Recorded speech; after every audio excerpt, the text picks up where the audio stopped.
Deuxième dimanche du temps ordinaire, année liturgique C. Première lecture.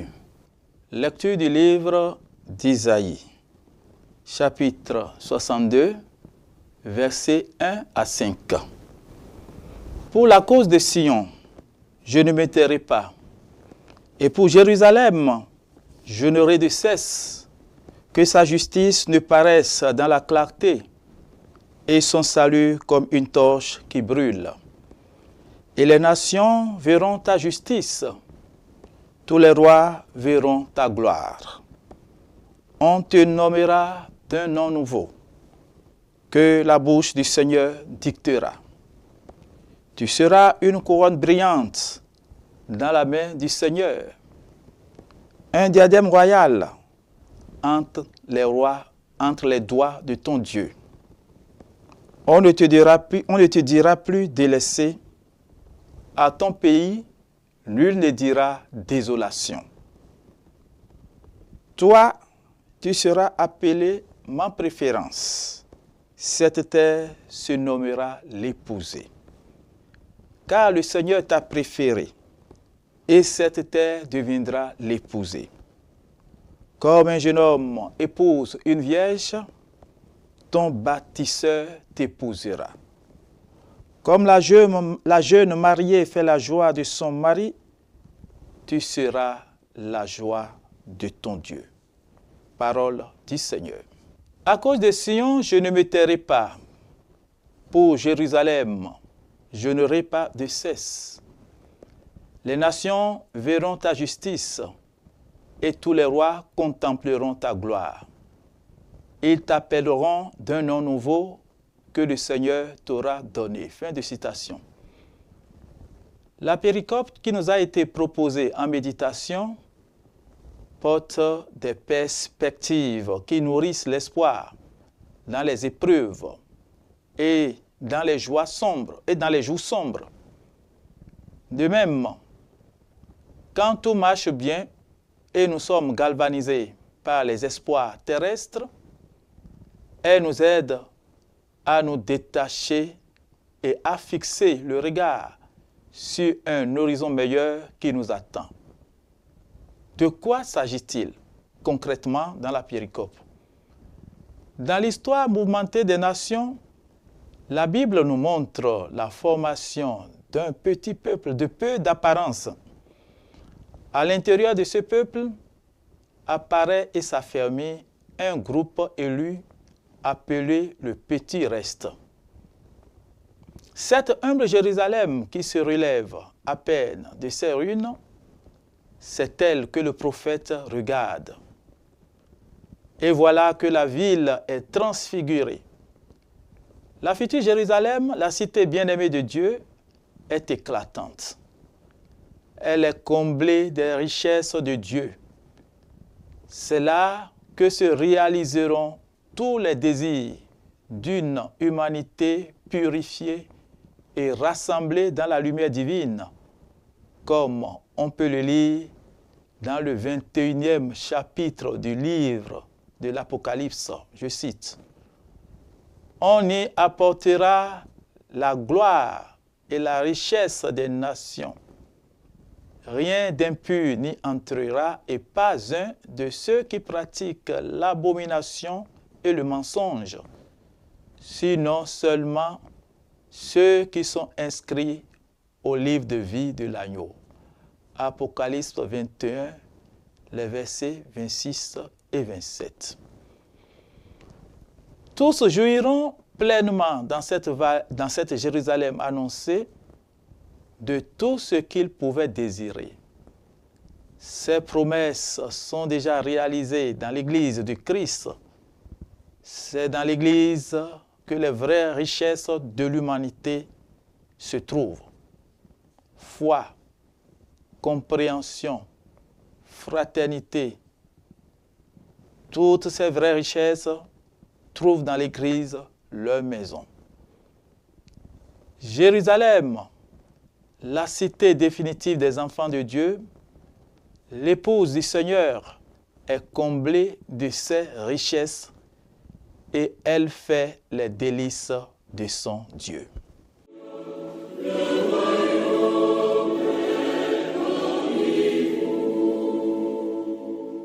Deuxième lecture. Lecture de la première lettre de Saint Paul, apôtre aux Corinthiens. Chapitre 12, versets 4 à 11.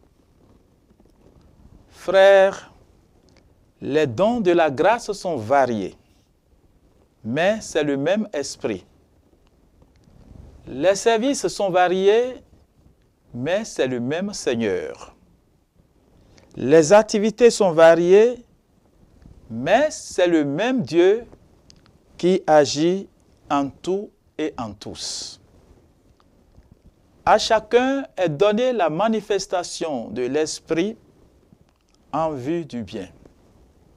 À celui-ci est donnée par l'Esprit une parole de sagesse. À un autre, une parole de connaissance, selon le même esprit.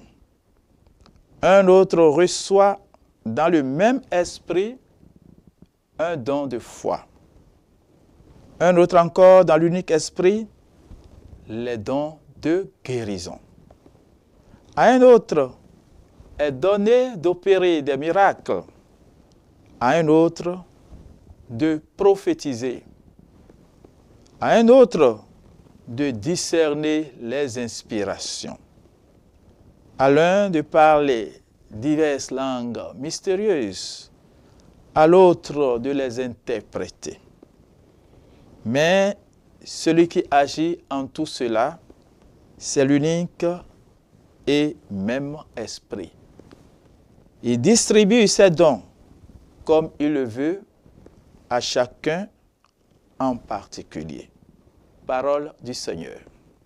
Dans l'église de Corinthe, le Saint-Esprit révèle sa présence par les dons spirituels qu'il communique aux croyants.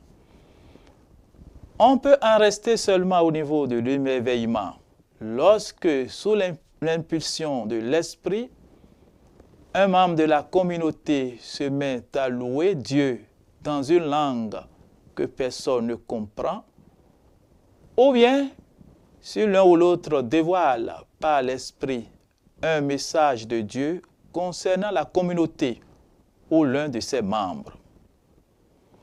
Paul voudrait montrer les différents aspects des dons de l'Esprit Saint pour que dans la même communauté, on ne perçoive pas comme une menace l'expression de la diversité. Saint Basile de Césarée, l'un des pères de l'Église, exprime la même réalité en ces termes. Je cite, « C'est la même eau fraîche et féconde qui tombe sur le champ, afin que fleurisse rouge le coquelicot, rose la rose, bleu le bleuet. » Fin de citation. Le point d'orgue de la pensée de Paul se situe là où il rappelle que tous les dons sont pour le service de la communauté. Hier comme aujourd'hui, nous sommes interpellés sur notre engagement au service de l'Église sous la mouvance de l'Esprit. Un vrai serviteur utilise ses qualités au service de tous sans perdre son temps à se faire remarquer par-ci ou à faire des revendications par-là. Et celui qui est conscient que sa capacité vient de l'Esprit rend service sans attendre de récompense. C'est cela que traduit la parabole du serviteur inutile. Je cite, « Qui de vous, s'il a un serviteur qui laboure ou fait paître les troupeaux, lui dira, quand il rentre des champs, « Viens tout de suite te mettre à table ». Ne lui dira-t-il pas au contraire, « Prépare-moi à dîner, mets-toi en tenue pour me servir jusqu'à ce que j'aie mangé et bu. Et après cela, tu pourras manger et boire. Sera-t-il gré à cet esclave d'avoir fait ce qui lui était ordonné? De même, vous aussi, quand vous aurez fait tout ce qui vous a été ordonné, dites, nous sommes des serviteurs inutiles, nous avons fait ce que nous devions faire. Luc 17, versets 7 à 10.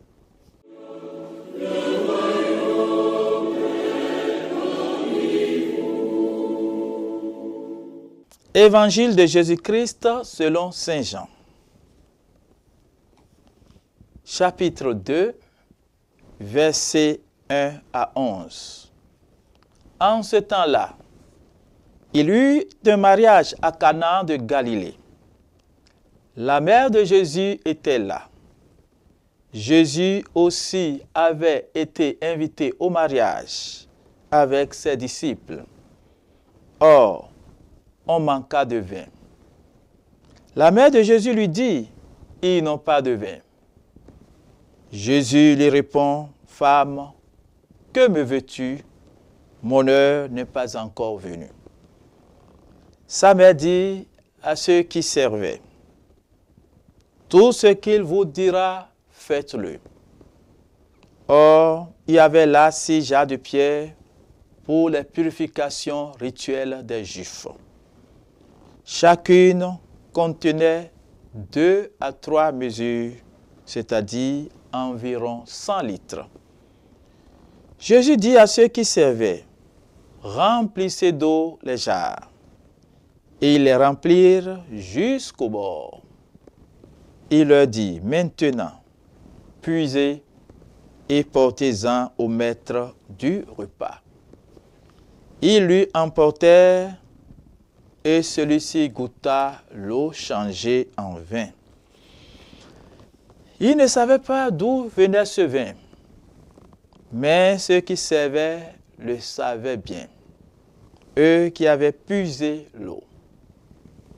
Alors le maître du repas appelle le marié et lui dit, « Tout le monde sert le bon vin en premier, et lorsque les gens ont bien bu, on apporte le moins bon.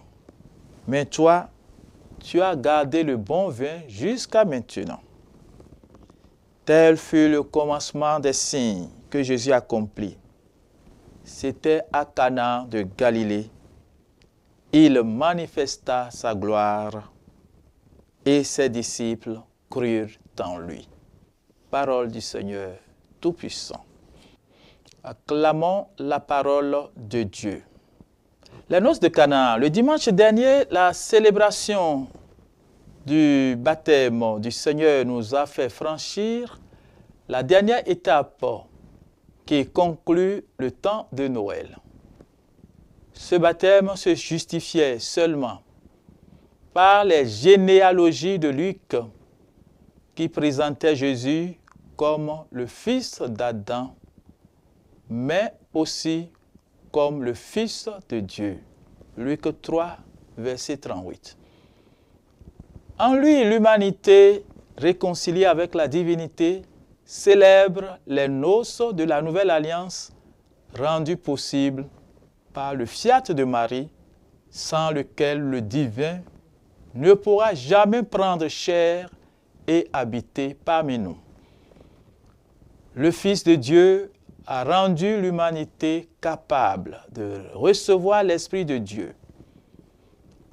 La première lecture utilise les termes de l'alliance et de la récréation du peuple de Dieu. Je cite, « Comme un jeune homme épouse une jeune fille, celui qui t'a construite t'épousera. Comme la jeune mariée est la joie de son mari, ainsi tu seras la joie de ton mari. » Isaïe 62, 2, 4, 5. Les noces de la divinité avec l'humanité. Le mariage qui eut lieu en Cana de Galilée, auquel Jésus fut invité, recèle des mots et expressions qui renvoient au mystère de l'amour divin que Jésus démontre à l'humanité à travers le don total de sa vie sur la croix, qui est aussi le lieu de la gloire, car c'est là que la nouvelle alliance annoncée par les prophètes a été scellée. Quelques expressions révèlent le mystère pascal de la passion, mort et résurrection du Christ. L'expression « femme » rappelle celle que Jésus prononça au pied de la croix pour confier à sa mère le disciple qu'il aimait. Jean 19, 26. L'expression « l'heure » de la passion. Jean 7, 30, 8, 20, 16, 32, qui pour Jean est l'heure de la gloire. Jean 17, 1.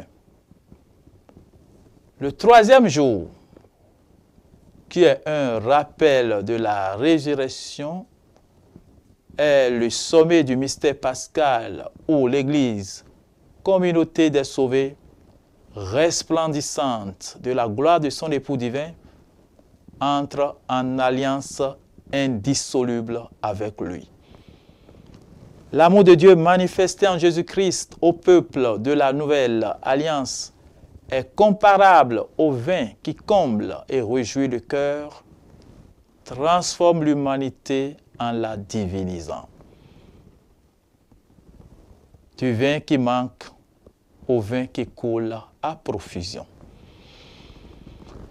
Frères et sœurs, fils et filles bien-aimés du Seigneur, la thématique du vin est liée à la figure du Messie et au temps messianique. Les bénédictions du patriarche Jacob sur la tribu de Juda dont naîtra le Messie y font allusion. Je cite, « Le sceptre ne s'éloignera point de Juda. Il lave son vêtement dans le vin. » Genèse 49, 10, 11. On peut citer un psaume qui chante les bienfaits du vin qui réjouit le cœur de l'homme. Psaume 104, verset 15. Le manque de vin signifie une humanité triste sans la présence du Messie et par conséquent une humanité assoiffée de la joie que lui seul peut offrir. C'est pour cela que Marie, qui est la médiatrice de toutes les grâces, elle qui est nommée la cause de notre joie, intercède pour l'humanité en rupture du vin de l'ancienne alliance et qui se prépare à entrer dans la nouvelle alliance avec l'avènement en Jésus des temps messianiques. Marie s'adresse aux serviteurs en reprenant en faveur de l'humanité en manque des bienfaits du Messie les mêmes mots prononcés par le Pharaon référant à Joseph, plein de la sagesse de l'esprit, le peuple d'Égypte affamé. Faites tout ce qu'il vous dira. Genèse 41, 55, Jean 2, 5. Les 6 cuves de pierre qui seront remplies par les serviteurs figurent à la fois l'imperfection à cause du chiffre 6 et les vieilleries à cause de l'image qu'inspirent les vases qui servaient pour les ablutions rituelles. Jésus vient porter à sa perfection l'ancienne alliance, répandant à profusion les dons de l'Esprit sur le nouveau peuple de Dieu. L'eau est transformée en vin, une quantité prodigieuse de vin, près de 600 litres. Et nous voici dans l'abondance annoncée au sujet des temps messianiques. Je cite. Le Seigneur préparera un banquet pour tous les peuples. un festin de viande grasse et de vin capiteux. Isaïe 25, 6.